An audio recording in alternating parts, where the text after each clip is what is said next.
Welcome to Global Insights with me, Punita Kumar Sinha. Today on the show, we have Professor Ken Rogoff joining me from Boston. He's a professor of economics at Harvard University, former chief economist of the IMF, and has authored and co-authored many books, his latest one being The Curse of Cash, which also addresses what should happen in India. So Ken, thank you very much for joining us today. It's great to have you on the show. It's been 4 years since we interviewed you on the very same show. So it'd be great to take stock of where things are today. My pleasure. So my first question to you is, 4 years ago when we met and discussed where the global economy was, you said that in your research, you had found that it takes almost a decade to come out of a recession as deep as the one we saw in 2008. We're about 9 years into that recovery phase. So where do you think we are in terms of actual economic recovery? Well, I think the U.S. is really growing and in a very good place. Economically, I won't discuss the broader political picture, but the economy is really doing very solidly. And the rest of the world's doing much better. I mean, there was a big surprise in Europe this past year. Europe probably trailing the U.S. by a year or two, and the euro is still a mess, and I don't know what's going to happen in Greece, and I don't know if Marine Le Pen will win in France.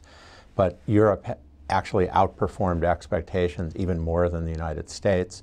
The UK has done remarkably well considering, and emerging markets, which were facing a very challenging year, are doing better. So on the whole, I think this is going to be the first time in 9 years where the International Monetary Fund is going to upgrade its forecasts of the global economy. They've been down every year. Whatever they said it was, they go lower the next year. And I think this year they'll surely be upgrading. So do you think that typically after 10 years, growth peaks and then again there's another recession that comes along? Oh, no. It's what Reinhardt and I find, and this is an average across a lot of countries, a lot of years. It's not a hard and fast number. On the order of 8 years that it takes to get back to where you started and you're growing again. That's what's normal. No, I wouldn't necessarily expect we're having a recession. In fact, I think the U.S. is probably still in sort of the middle stages of its growth period. I don't see why there couldn't be another couple strong years. Again, there are a lot of strange things going on in the world. But no, I think we'll have good growth this year and good growth the next year. Mm-hmm. Now, you've been an advocate of low interest rates, almost even negative interest rates. You think that's really important for the economies to do well. It's also well, in a profound recession, yeah. Okay. I have been. I mean, as things get better, they're going to start raising interest rates, no doubt. Yeah, but do you think they should raise interest rates, and how much do you think they should raise?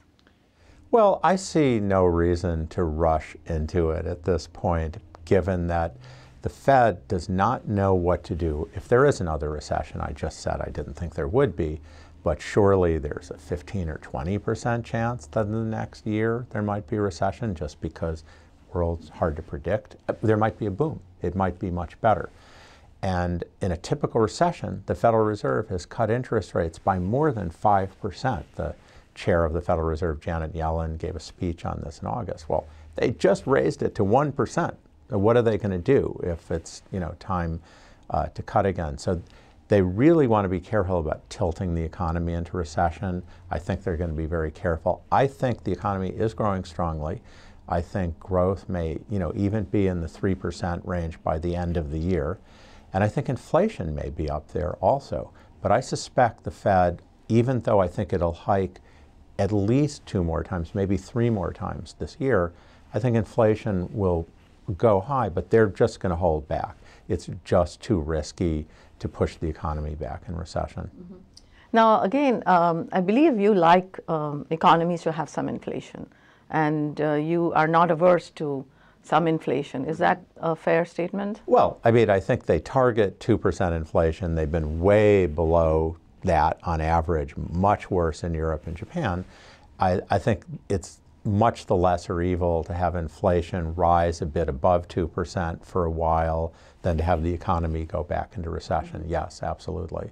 See, my concern is that inflation could actually be much higher than that, given the policies that we are hearing, especially all these trade barriers that are likely to come up and the protectionism. That could be quite inflationary. What's your view on that? Well, the trade protectionism stuff is basically populist. It's nuts from the point of view of economic policy. It's going to hurt jobs in the United States. It's going to raise prices. I guess I sort of think they're going to try to find some way to do things that are theatric, but not necessarily that impactful.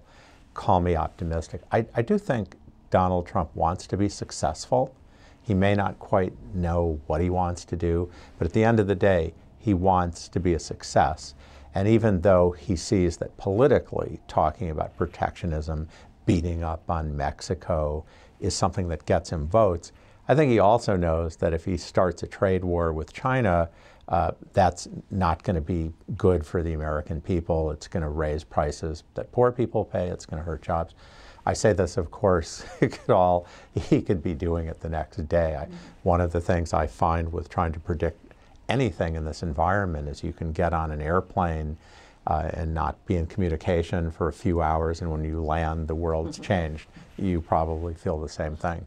So, while you're hoping that everybody will be rational and Donald Trump will really not do a lot of the things that he's doing and he'll be more pragmatic, we've seen Brexit.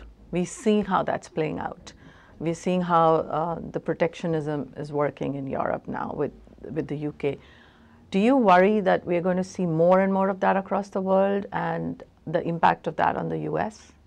Well, I'm very worried about populism.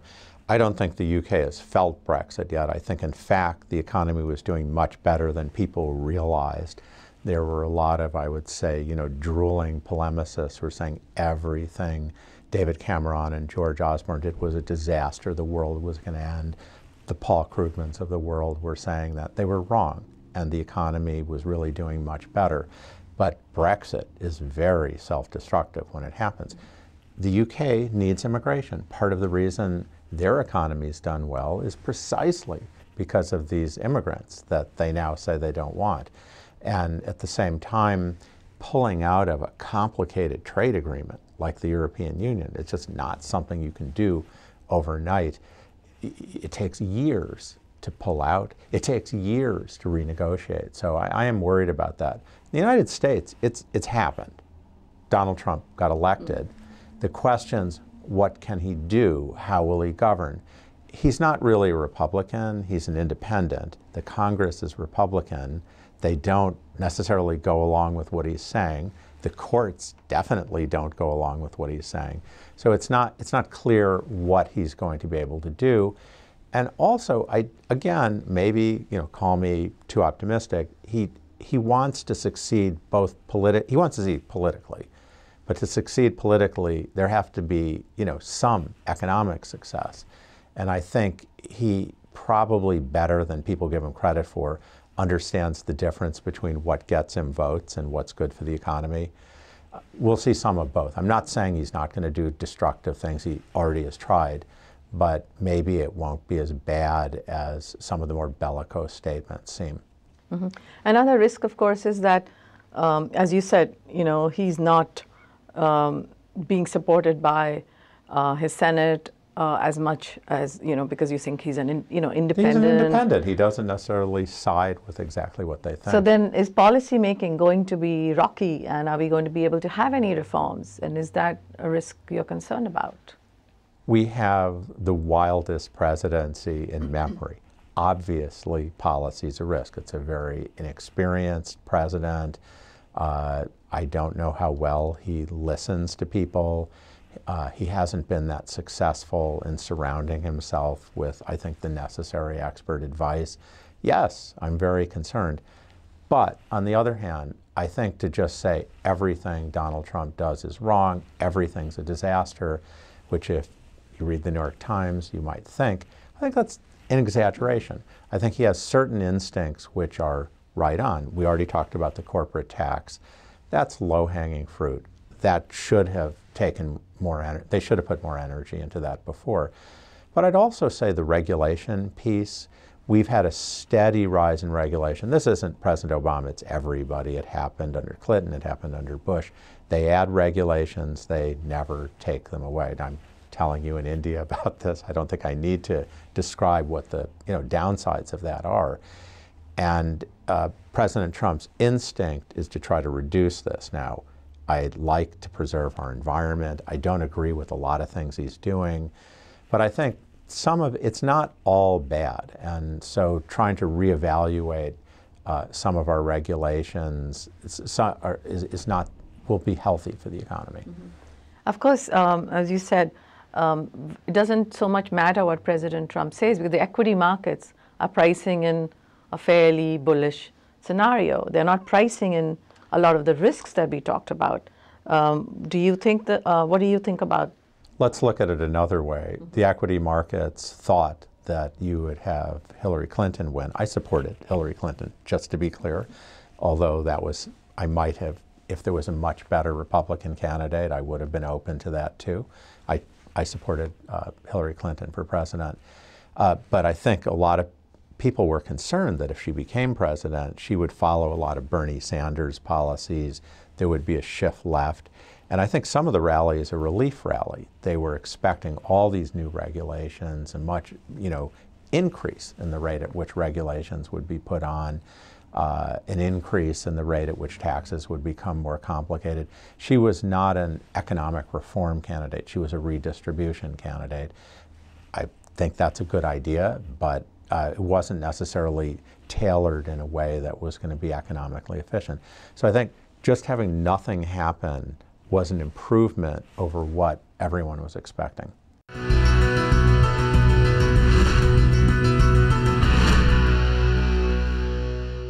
One of the things that we are seeing in the equity markets right now is, right now things are looking good, earnings are strong, but there is a risk of rollover as the Fed raises rates.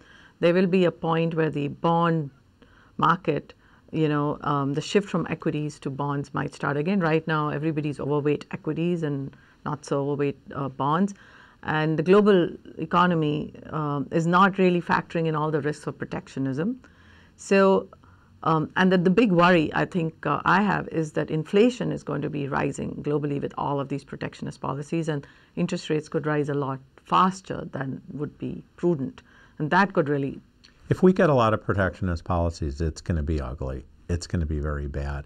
So that could happen. And I mean, we're not talking about a 90% chance of that. I think it's much less. That's what I'm conjecturing. If I believed we were about to have a huge wave of protectionism, then I would say there's a chance we'll go into recession again in the next couple of years. Mm-hmm. And that's my worry, but I don't think the markets are factoring that in just yet.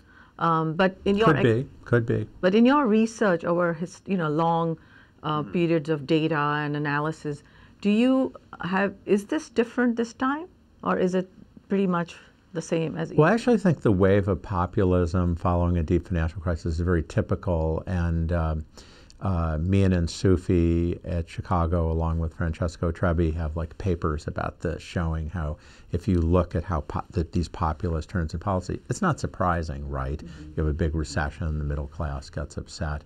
So that's why I'm hoping the economy heals and sort of tempers this. But I don't know. I mean, if the economy doesn't improve fast enough, we could get Europe really falling apart. It's possible, but it is definitely healing. Mm-hmm. So you think if you had to put a probability, and what worries you on terms of the biggest risks in terms of probabilities that you see?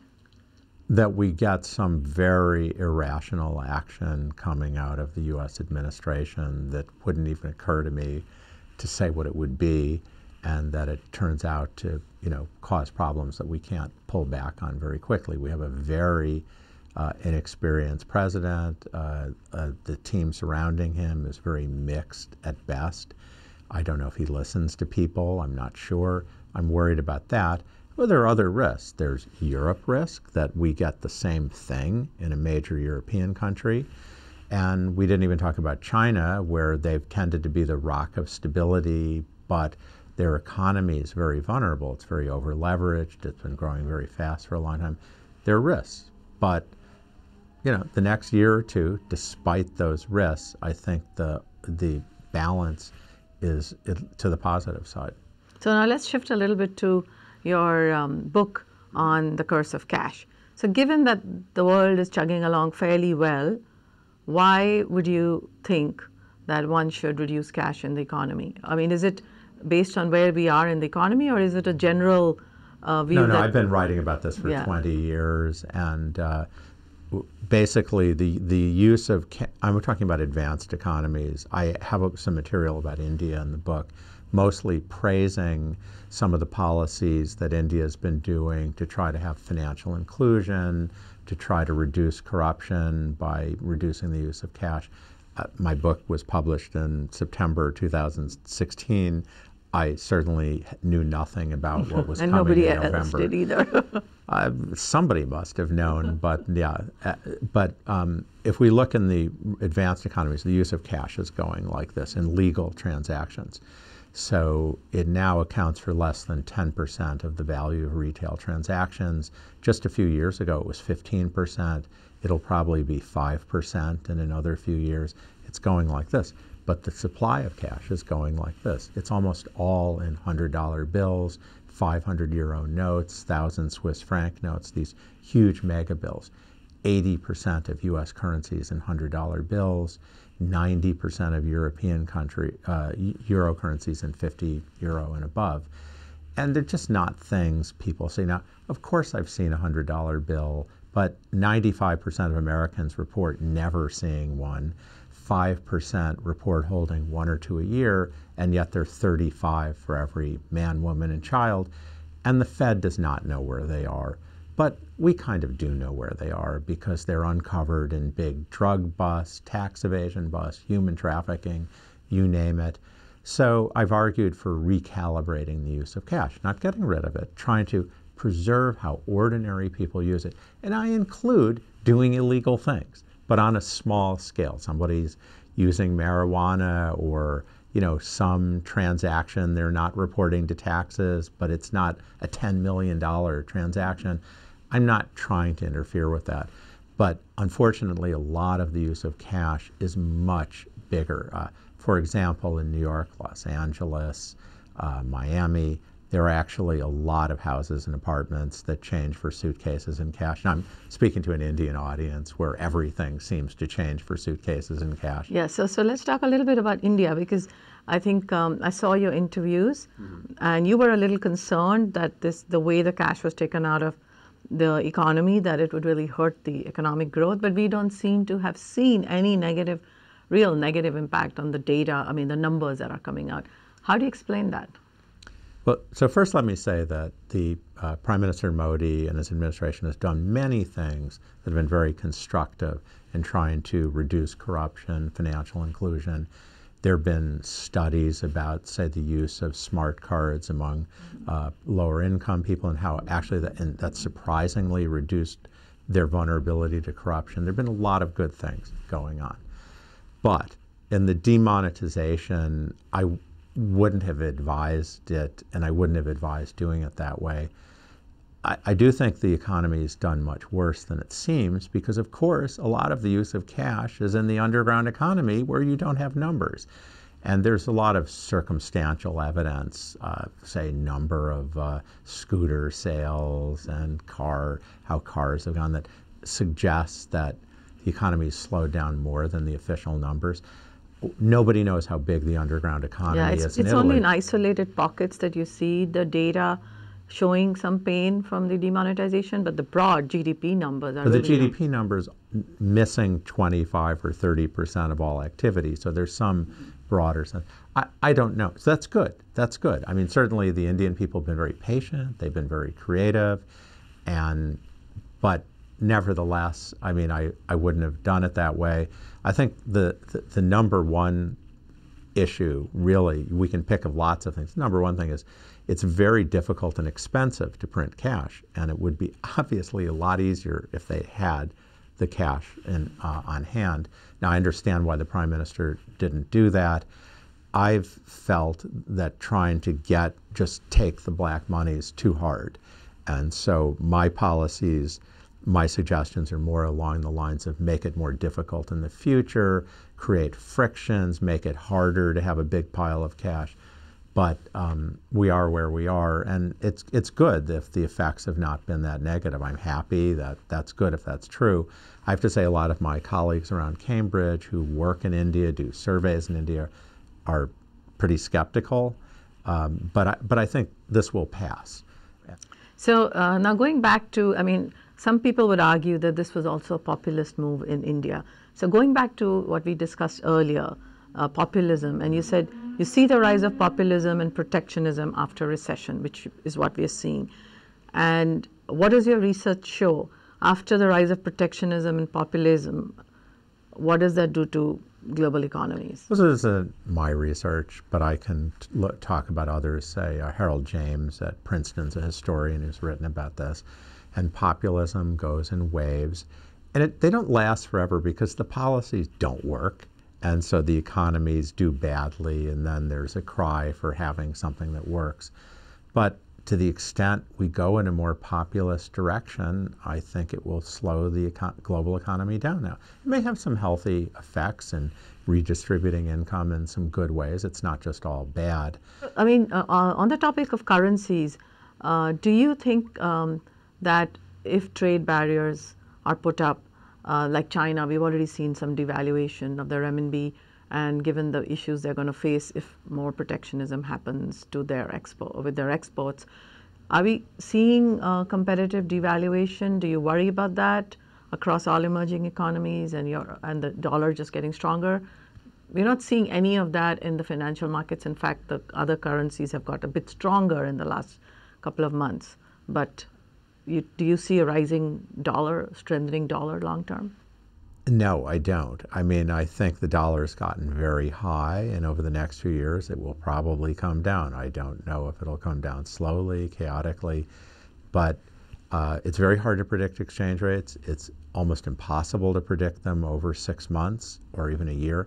If you start getting out 3 and 4 years and you look at the price-adjusted value of the dollar, what can you buy for a dollar? It is very high. It's not quite as high as it was in a peak in 2002, but it's very high. So I would expect it to come down, but that's not something we can say is going to happen in the next 6 months.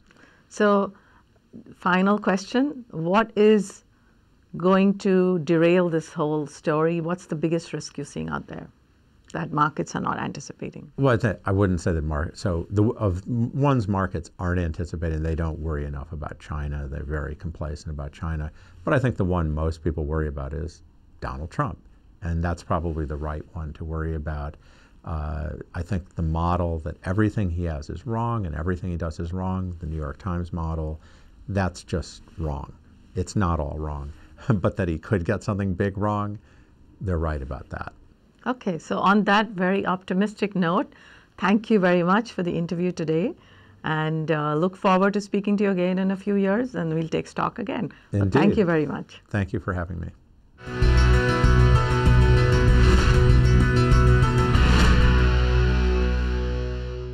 Find us on Facebook at facebook.com/etnow, and don't forget to click the like button. You can also follow us on Twitter at etnowlive. To stay updated with all our programming, hit the subscribe button on our YouTube channel by logging on to youtube.com/etnow.